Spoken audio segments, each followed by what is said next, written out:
শাকিব খানের বরবাদ movie flop.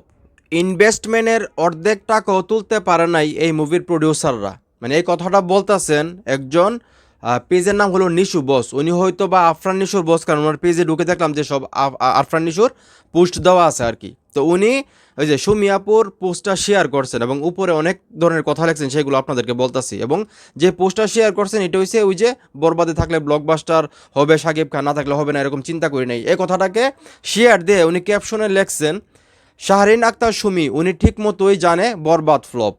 তখনকার সময় যদি বরবাদ ফ্লপ ডাক দিত তাহলে সাকিবের কেরিয়ার সমস্যা হতো। উনি এক ইন্টারভিউতে বলছে বরবাদ অর্ধেক টাকা আসে নাই, পরে আবার বলে বরবাদ হিট, মানে এরকম বলতেছে আর কি। আরও অনেক লেখা আছে, আমি সবগুলো না বলতেছি। তো আমি একটা জিনিস চিন্তা করে পাই না, আমি আসলে প্রতিজ্ঞা করছিলাম যে আফরান নিশুকে নিয়ে ভিডিও বানাবো না। এখনও আমি আফরান নিশুকে নিয়ে ভিডিও বানাই না, আগে যা বানাইছি। তো এখনও আমি আফরান নিশুকে নিয়ে কথা বলবো না, কথা বলবো তার ভক্তদেরকে নিয়ে। তার ভক্তদের মাথায় গোবর নাকি পাতা সেটা একমাত্র তারাই ভালো বলতে পারে। বরবাদ মুভি যেখানে 80 কোটি টাকার বিজনেস করছে অল ওভার, সেইখানে তারা বলতেছে বরবাদ মুভি নাকি ফ্লপ, এবং বরবাদ মুভি নাকি ইনভেস্টমেন্টের অর্ধেক টাকাও তুলতে পারে নাই।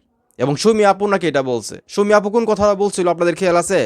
বলছিল যে অনেক সিনেমা হল আছে সিঙ্গেল স্ক্রিন, যাদের টাকা পয়সার হিসাব নিতে পারে না, কত টাকা বিজনেস করতেছে, সম্পূর্ণ টাকা দিতে তুলতে পারে না, এরকম একটা কথা বলছিল, এটা আমার খেয়াল আছে। আর এই যে নিশু মিয়ার ভক্ত, ওর মাথায় গোবর না কি আছে এটা আপনারা কমেন্ট করে জানান। সে বলতেছে বরবাদ নাকি ফ্লপ। মানে তাদের যে হিরো আছে, নাটকের হিরো, মানে দুইটা মুভি করছে, দুটোই নাটক করছে। মুভির তো কোনো লক্ষণই নাই দুইটা মুভির মধ্যে। তাও প্রথম মুভিটা শাকিব খানের সঙ্গে ধাক্কাধাক্কি কইরা চালায়া মেলায়া সিনেমা হল টিনেমা হল না পায়া কোনো মতে হয়তো 2-3 কোটি টাকা বিজনেস করছে, এটা মোটামুটি একটা হিট হয়েছে।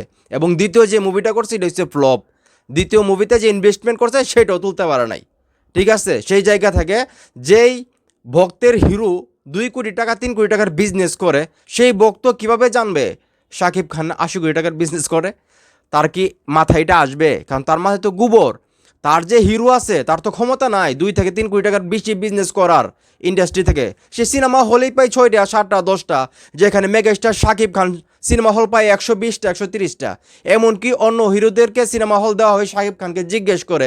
সেই জায়গা থেকে মেগাস্টার শাকিব খানের মুভি 80 কোটি টাকা বিজনেস করবে, তার হিরো করবে 2 কোটি টাকা 1.5 কোটি টাকা 3 কোটি টাকা। তাহলে তার ভিতরে এই নলেজটা এই জ্ঞানটা আসবে কী করে? সে বুঝবে কী করে যে শাকিব খান হলো বাংলাদেশের মেগা স্টার?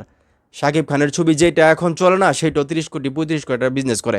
অনেকেই বলছে যে তাণ্ডব মুভি নাকি শাকিব খানের ভালো বিজনেস করে নাই, সেটা নাকি ওইভাবে হিট হয় নাই। মানে অনেকের ধারণা শাকিব হ্যাটার যারা আছে, এই মুভিটাও বাংলাদেশের মার্কেট থেকে প্রায় 30+ মানে 35 কোটি টাকার মতো বিজনেস করছে। এখন চিন্তা করে দেখেন, তাণ্ডব যেই মুভিটাকে আপনারা বলতেছেন যে চল নাই, সেইটাই 30-35 কোটি টাকার মতো বিজনেস করছে।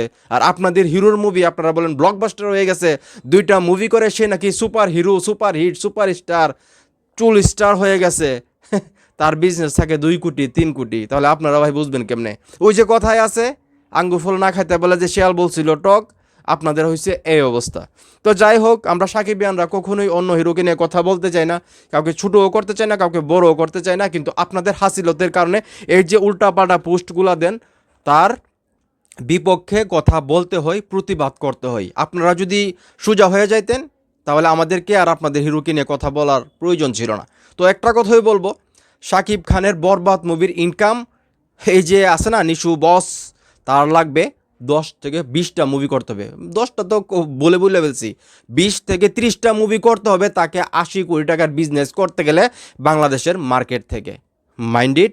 এবং সাকিবিয়ান যারা আসো, আমি তোমাদেরকে আবারও বলতেছি, এই যে উল্টাপাল্টা পোস্ট করে অনেকেই আসো যে বলো ভাই কেন এগুলো নিয়ে কথা বলেন, কথা না বলে উপায় আছে?